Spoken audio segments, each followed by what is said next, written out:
Olá, queridos, graça e paz em Cristo Jesus.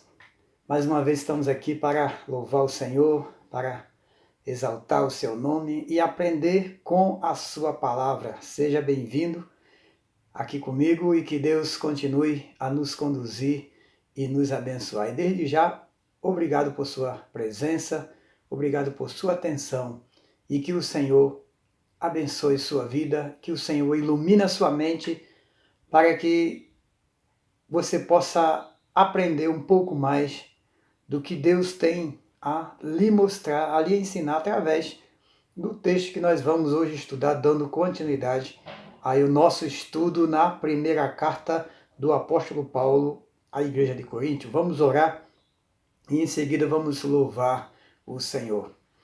Senhor Deus, Pai bendito, graças te damos por mais uma vez que o Senhor nos permite falar contigo, mais uma oportunidade de aprender com a tua palavra.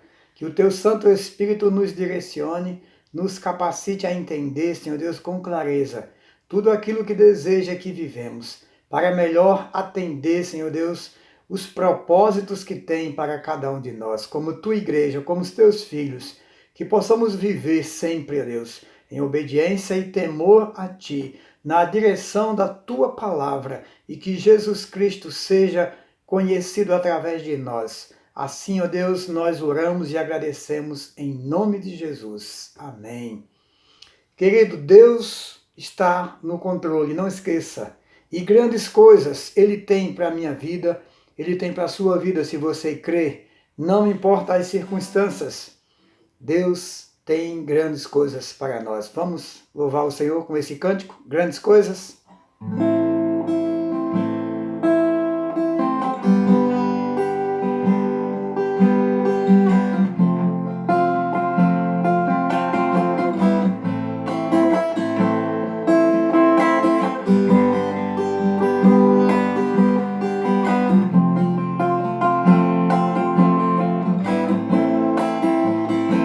Tu és o Deus dessa terra, Tu és o Rei deste povo, és o Senhor da nação.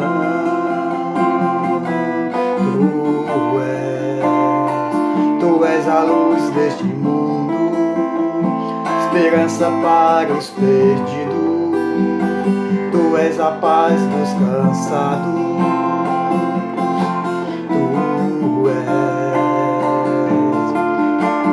Ninguém é como o nosso Deus. Ninguém é como o nosso Deus.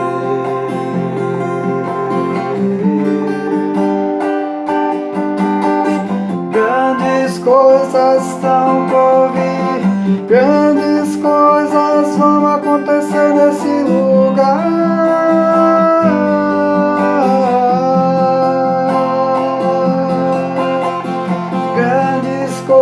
Estão por vir, grandes coisas vão acontecer nesse lugar.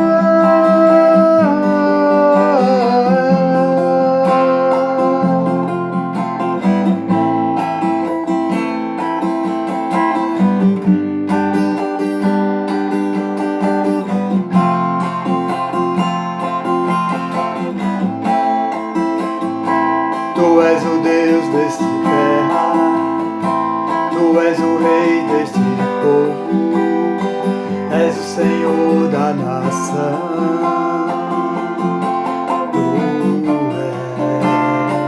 Tu és a luz deste mundo, esperança para os perdidos. Tu és a paz dos cansados.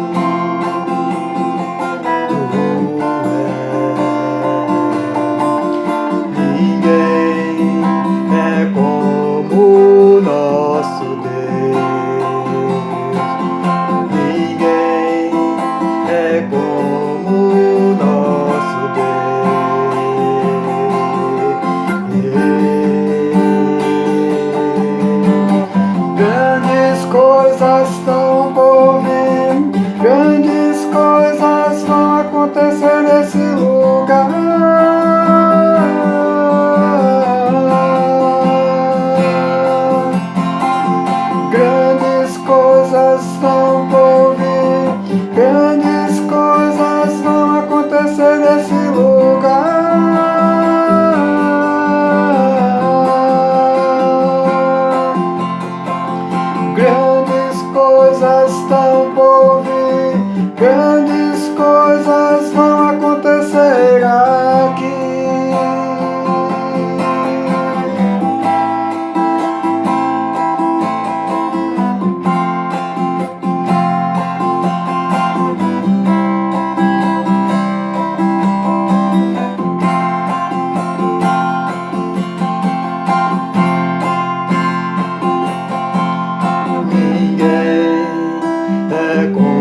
grandes coisas estão por vir, grandes coisas vão acontecer na minha vida, na sua vida, se Deus for sempre o nosso guia, o nosso Senhor.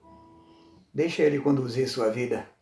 Deixa a palavra dEle ser o manual para a sua vida, para que você possa desfrutar das grandezas do Senhor. Entregue tudo a Ele, sua vida, entregue a Ele seus sonhos, entregue a Ele suas vontades, suas paixões. Deixe que Ele seja teu Senhor.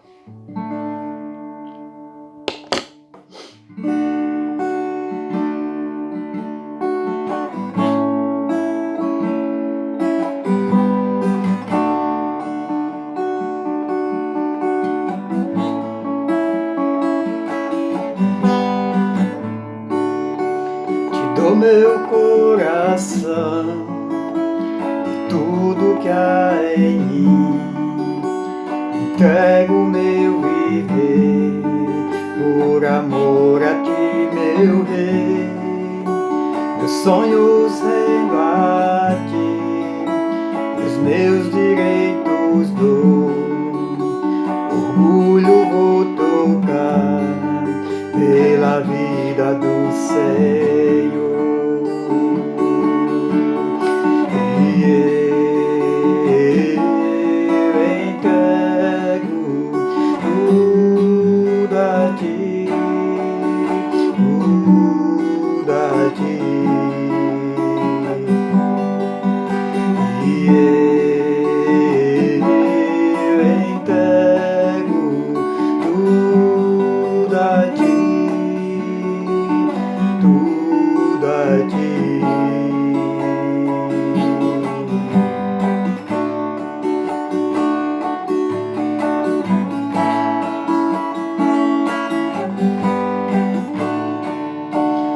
Canta esta canção, entrego a ti, Jesus, o que o mundo dá, eu deixo aos pés da cruz, por conhecer a ti e ao teu nome dar louvor, sentir sua alegria, partilhando a tua dor.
Ok, meus amados, que nós possamos verdadeiramente, assim como esse cântico, entregar tudo ao Senhor.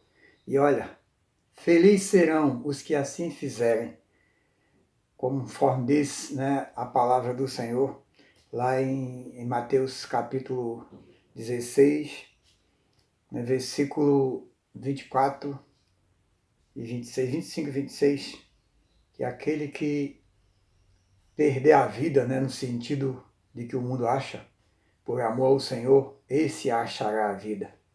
O contrário daqueles que acham que ganham a vida no mundo, perde para o Senhor. Então, entregue tudo ao Senhor, deixe Ele conduzir. E vamos então dar continuidade aqui no nosso estudo da carta e primeiro a carta de 1 aos Coríntios, né? Carta do apóstolo Paulo. Estudamos até aqui 2 capítulos. Estudo é assim mesmo, né? Dependendo do capítulo e do conteúdo, das informações, a gente pode até ficar aí, até mais de um encontro num capítulo só. Esse capítulo de hoje, possa ser também que a gente não conclua ele hoje, mas vamos em frente, vamos ler e vamos ver o que nós podemos tirar como lições para as nossas vidas, uma vez que nós nos tornamos igreja do Senhor, nos tornamos servos do Senhor, responsáveis por transmitir esta palavra que transforma, que liberta. A igreja de Jesus vive aqui para isso. Eu e você somos essa igreja. Não é o templo que é a igreja, o templo do Senhor somos nós.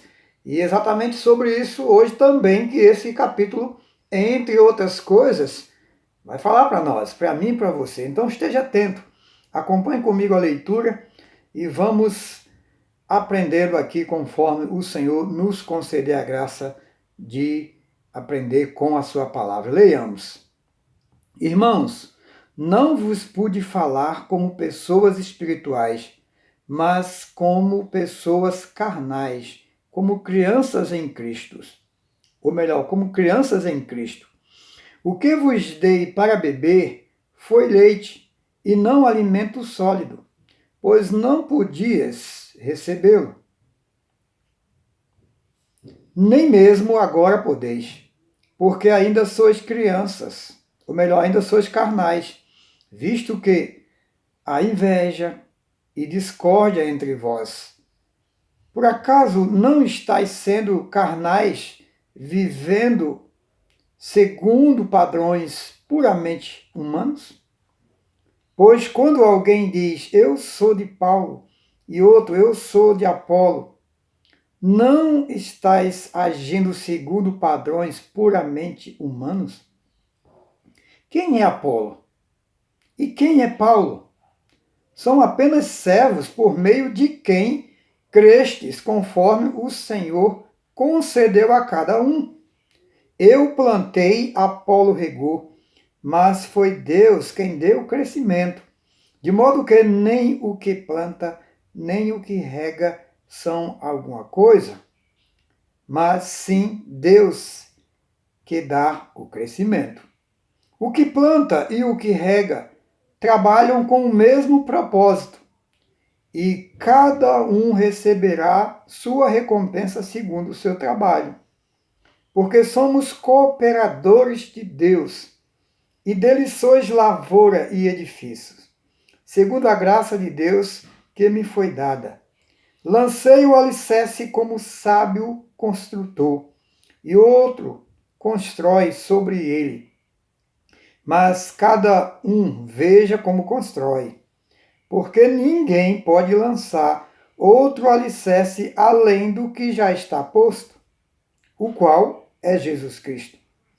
E se o que alguém constrói sobre este alicerce é ouro, prata, pedra preciosa, madeira, feno ou palha, a obra de cada um se manifestará, pois aquele dia a demonstrará, porque será revelada pelo fogo, e o fogo testará a obra de cada um.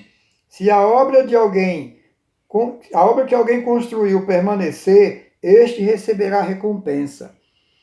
Se a obra de alguém se queimar, este sofrerá prejuízo, mas será salvo como alguém que passa pelo fogo.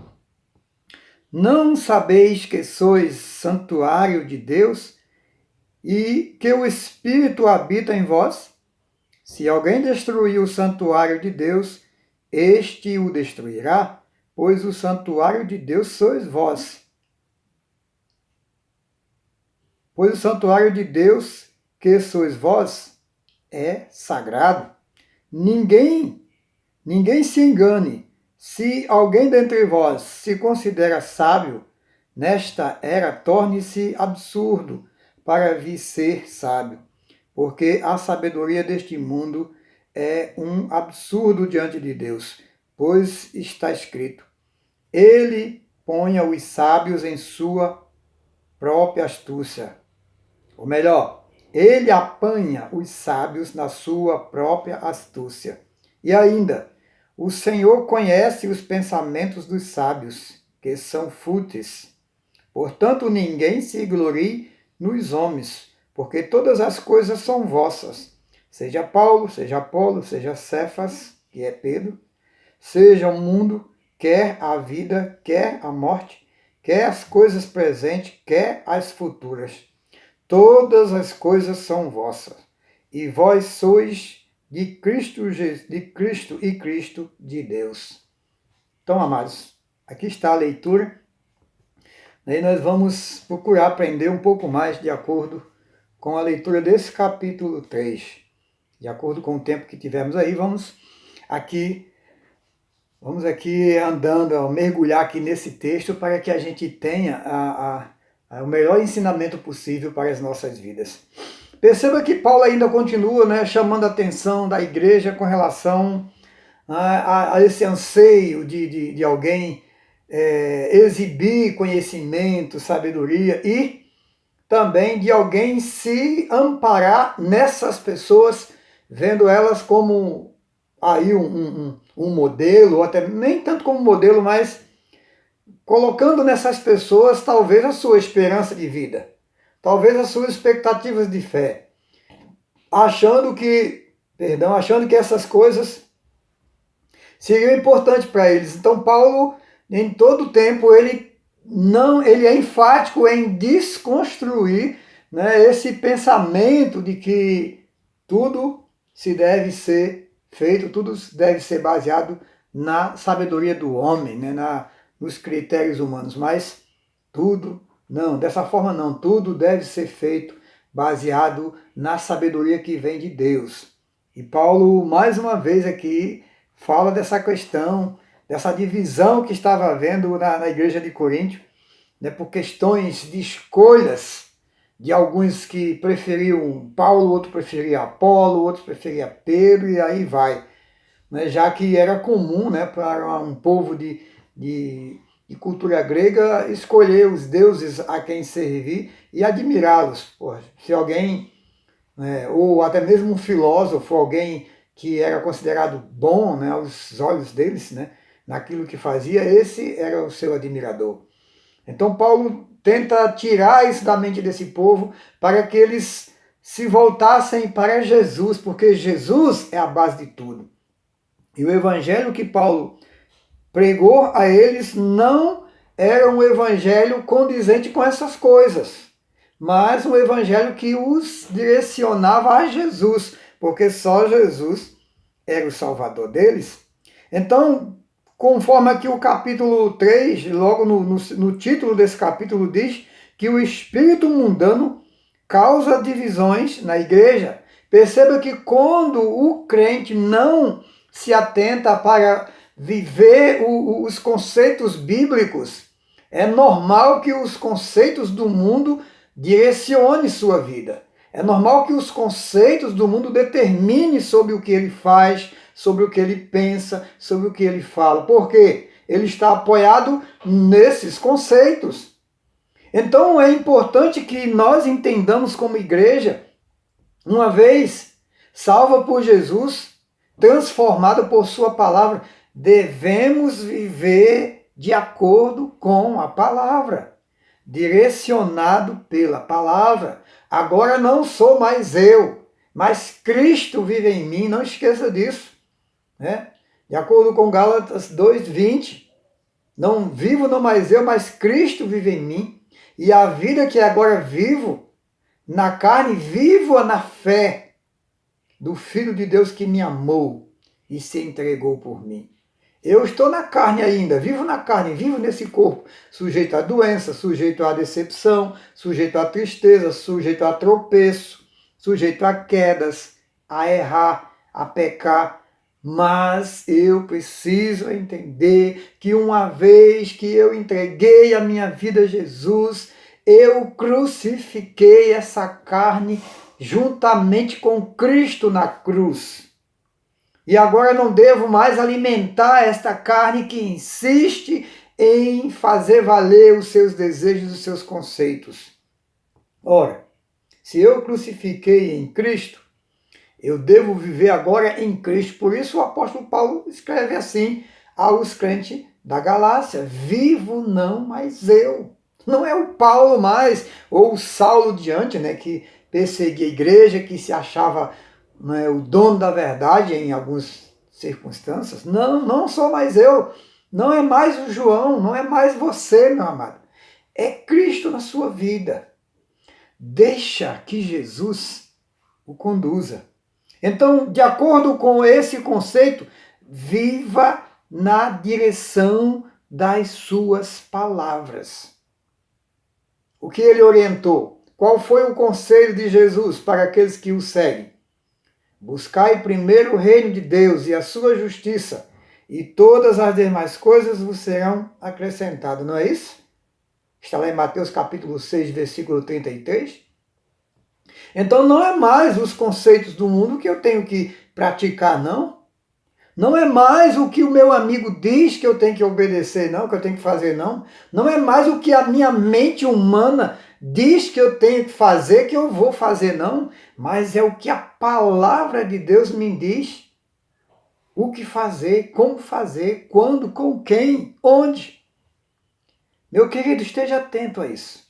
Pois a sua vida cristã, o seu testemunho como crente, como filho de Deus, que é necessário para que outros conheçam Jesus através de você, porque você foi salvo para isso. Vai depender de você dedicar a sua vida a viver de acordo com a palavra de Deus. Tá certo?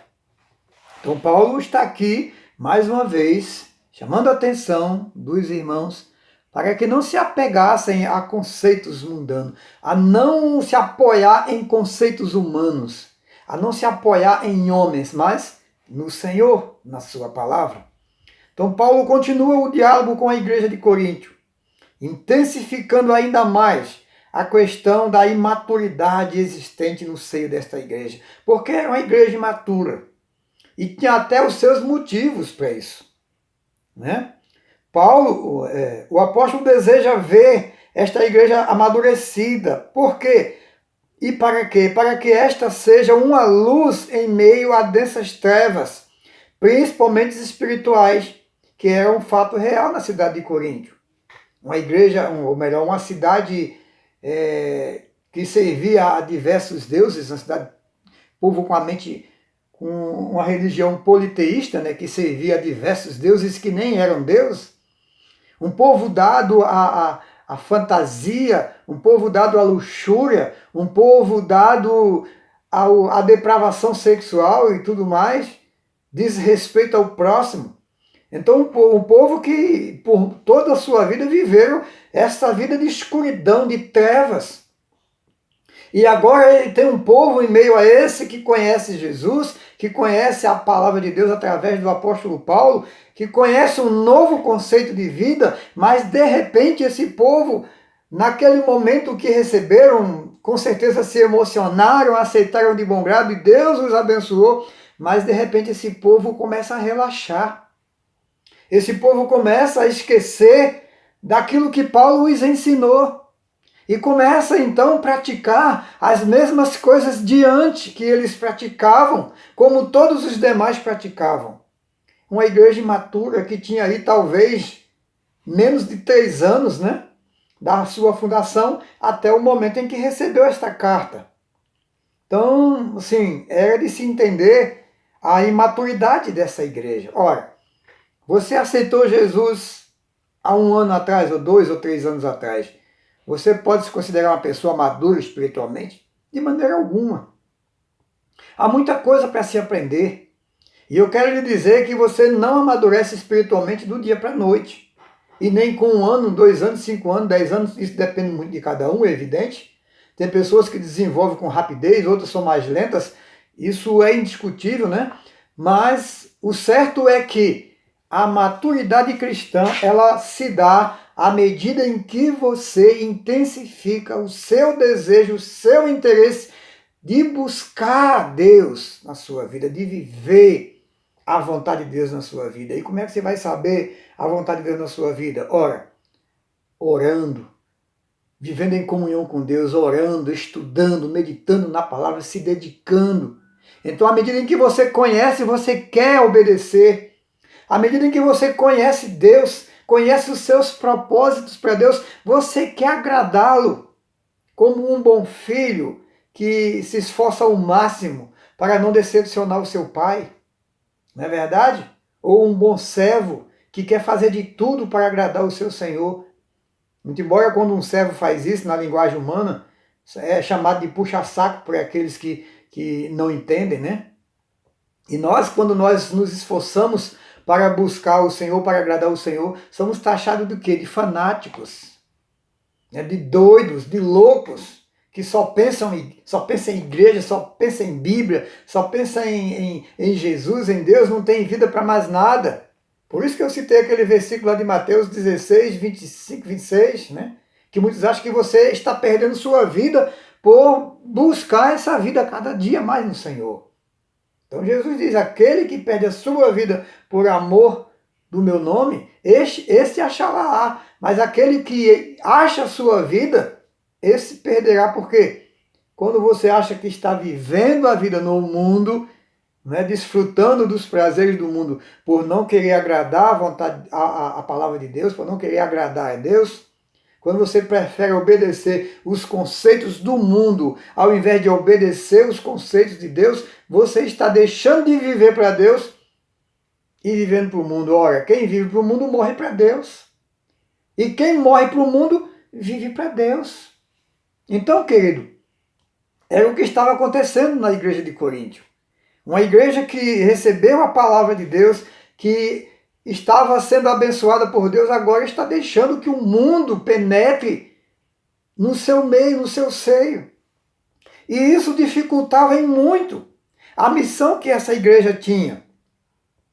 E qual era a missão dessa igreja? Assim como é a minha e a sua, né? Era de impactar.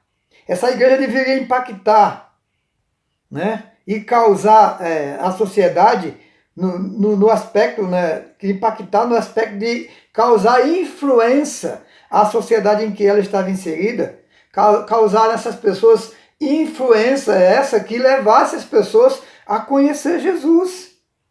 Né? Era um objetivo deles. Então, como igreja do Senhor, eles deveriam viver de tal forma, assim como todo aquele que confessa a Jesus, deveria viver de tal forma a palavra de Deus, que as pessoas pudessem ver Deus neles, pudessem ver Jesus nelas. E uma vez que eles estavam deixando que a visão do mundo, os conceitos do mundo entrasse no seio deles, na vida deles, então essa missão estava sendo, de certa forma, prejudicada. E Paulo está preocupado com isso. Paulo quer resgatar nessa igreja a visão de luz que ela precisava ser no mundo perdido, no mundo de trevas. Daí a exigência, pela própria palavra, a todos os crentes, de ser santo. Porque é impossível impactar o mundo com a presença de Deus se eu e você não nos santificarmos diante do Senhor. Não é? Nos separarmos do mundo, da visão, dos conceitos, dos costumes do mundo e vivermos, nos reservarmos para Deus. Isto é viver em santidade. É isso? Por quê? Porque Deus é santo. Como já falamos aqui, Deus é santo. Levítico 11, 44, 45. Sede santo, porque eu, o Senhor, sou santo, diz o Senhor, através de Moisés para o seu povo. Então, querido, a igreja precisa acordar para viver essa realidade a cada dia. E assim poder glorificar o nome do Senhor. E aí quando eu falo igreja, não estou falando apenas em termos de grupo, de coletivo, mas falo para cada um de nós, no individual. Onde eu estiver, onde você estiver, no seu trabalho, na sua escola, com o seu vizinho, na sua casa, você é igreja do Senhor. Você é instrumento de glorificar o Senhor, instrumento usado por Deus para alcançar pessoas. Então, logo, tudo que eu sou, tudo que você é, tudo que fazemos, devemos ser e fazer para evidenciar Jesus na vida das pessoas. Meu amado, a responsabilidade é grande. É grande. Mas para que viver de outra forma, se não há vida fora do Senhor? E quem vai viver eternamente? Quem vai gozar das maravilhas que o Senhor tem guardado para aqueles que creem nele, para aqueles que foram regenerados? Olha, o Senhor aguarda, o Senhor preservou para mim e para você, e nós aguardamos isso. Um paraíso de paz, de gozo, de alegria, alegria plena, completa, de felicidade eterna, a ausência total de pecado, a ausência total de dor, de decepção, de vergonha, de desilusão, qualquer tipo de coisa ruim que você possa conhecer neste mundo, não mais vai existir no paraíso que Deus tem guardado para aqueles que entregaram suas vidas nele. Então temos que viver na santidade. Temos que viver a vontade de Deus. Ele é o nosso Senhor. Ele é o nosso Pai. Por que viver de forma diferente? Por que abandonar os conceitos de Deus e abraçar os conceitos do mundo? Paulo estava preocupado com essa igreja por esse motivo. Então, ao invés de eles preservarem, buscarem vivenciar na direção do Espírito Santo de Deus, eles estavam deixando que o espírito mundano entrasse no meio deles, permitindo que houvesse divisões. E quando é que nós, Igreja do Senhor, permitimos que o espírito mundano entre em nosso meio? Quando damos lugar à inveja, quando damos lugar a raivas desnecessárias, a rixas políticas dentro do nosso meio, né? Partidarismo, né? Você defende um grupinho aqui, defende o outro ali, defende um irmão aqui, defende outro ali, quando na igreja não deve existir essas coisas. Já falamos sobre isso antes, mas vale a pena ressaltar que apesar de sermos diferentes uns dos outros e de termos ideias diferentes, o nosso propósito como cristão deve ser o único. Adorar o Senhor, fazer a sua vontade, tornar Jesus conhecido para aqueles que nos ouvem, para aqueles que nos cercam. Então, quando deixamos que esses sentimentos puramente carnais, ciúmes, né, inveja, essas coisas entrem no nosso meio, discórdia, fofoca, irmãos, como tem sido maléfico e como tem sido real no nosso meio essa praga chamada fofoca. Ah, mas pastor, você está nos chamando de fofoqueiro, irmãos? Sou eu, é você, somos todos nós. Quando nós fazemos questão de propagar os erros de um irmão para outro, evidenciando suas fraquezas, suas falhas, seus defeitos, nós estamos fofocando e, pior do que tudo, estamos defamando o nosso irmão. Deus condena isso. Isso é uma praga que é real no nosso meio e que a gente tem que admitir. Porque se eu não admito o que existe em mim, eu não vou ter iniciativa para lutar contra isso. Alguém só luta contra uma enfermidade que há em si quando tem conhecimento dessa enfermidade, quando sabe da sua gravidade. E aí você corre em busca de um remédio, né, de um medicamento, de um médico que possa te orientar como curar você deste mal, dessa enfermidade. Ora, quantas pessoas gostariam hoje de ter, né, a vacina contra o Covid aí, né, para todos, e não tem? Olha quantas pessoas estão morrendo. Quem quer morrer? Quem quer adquirir isso? Ninguém.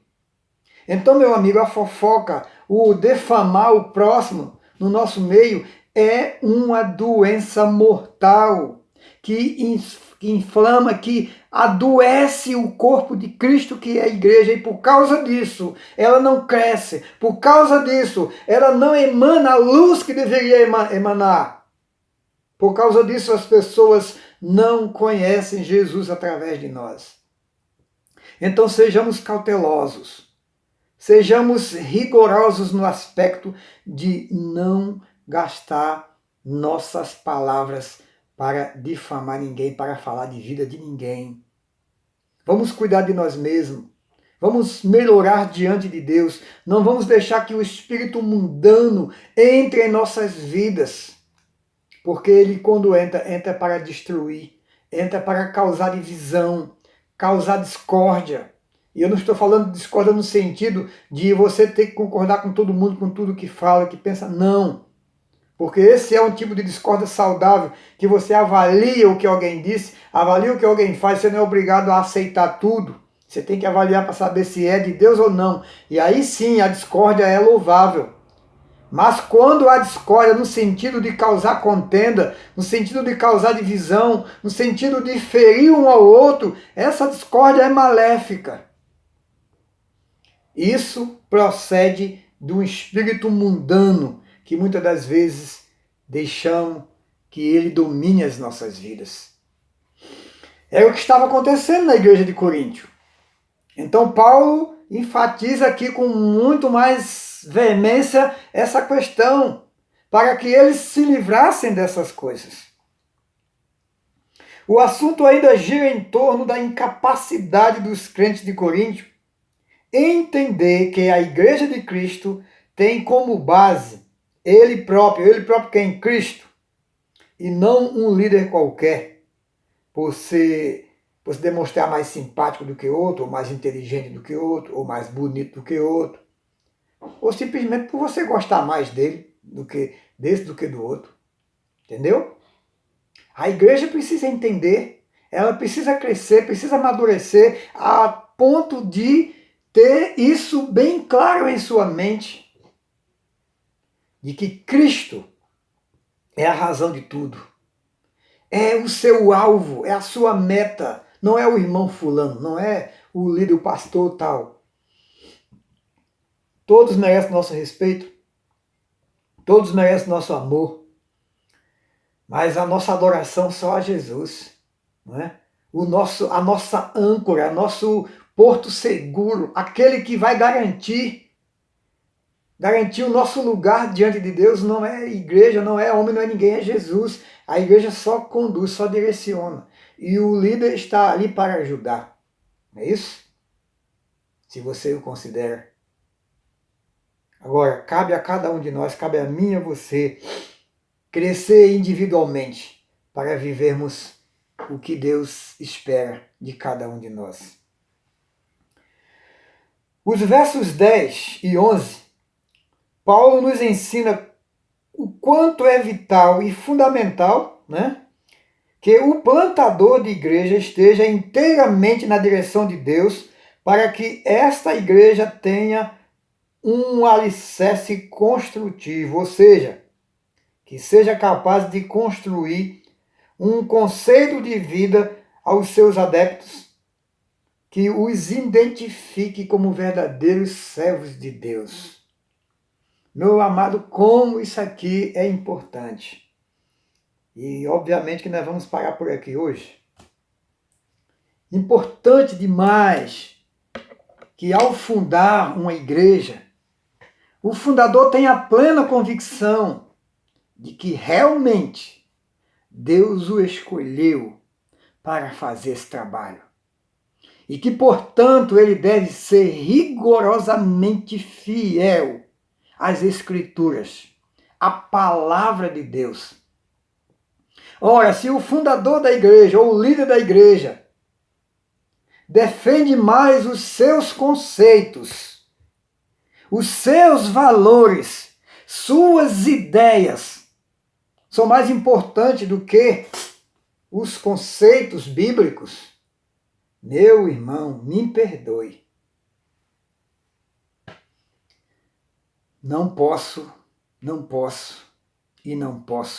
concordar com esse líder, de maneira alguma, porque a palavra de Deus é definitivamente a nossa base de vida.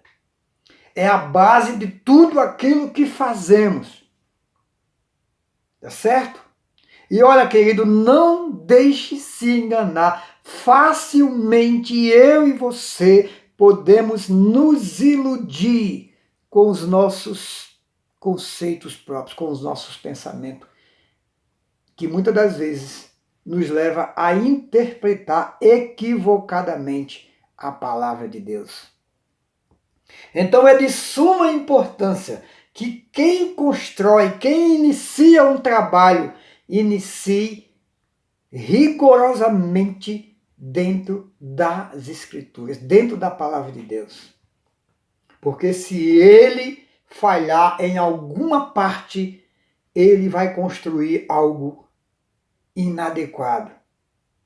E infelizmente isso vai dar continuidade. Os que vierem vão continuar com um alicerce incorreto. E o que vai acontecer? Esta obra ela está condenada a ruir. Ah, mas eu tenho visto aí muitas coisas aí que não tem a ver com a igreja do Senhor e que não ruiu até hoje. Até onde você acha que vai isso aí? Olha, nós vamos chegar lá depois, porque não dá para entrar a fundo nesse assunto agora, mas tudo tem o seu tempo. Deus está vendo tudo, observando tudo, analisando tudo e guardando tudo para o dia em que ele vai separar. Assim como o pastor, disse Jesus, separa os bodes, os cabritos, das ovelhas, o Senhor vai separar os seus do meio daqueles que não são. E vai separar as coisas que são suas do meio das coisas que não são. Então guarde isso, meu amado. Não se engane com o que você está vendo hoje. Por mais que possa parecer verdadeiro que esteja crescendo. Porque o que é de Deus vai permanecer não somente nesse tempo terreno, mas para sempre. Então a nossa expectativa, a nossa visão de permanência tem que estar na eternidade, não no presente momento. Tudo isso aqui é passageiro, inclusive eu e você, neste mundo. Nós vamos continuar sim na presença do Senhor no paraíso, mas aqui nesse mundo não. Então logo tudo que for construído aqui, se não estiver dentro dos conceitos de Deus, será destruído juntamente com esse mundo que será destruído. Quando nós complementarmos essa mensagem no próximo encontro, você vai entender claramente que eu vou dar continuidade exatamente a partir daqui, para que você entenda com clareza o que estou dizendo. Até lá, meu amado, eu peço de todo o coração que o Senhor te abençoe, que o Senhor ilumine a sua mente, que o Senhor encha o seu coração de temor, de desejo de conhecer e fazer a vontade de Deus. Amém? Que Deus te abençoe e que Deus te fortaleça. Até a próxima, em nome de Jesus.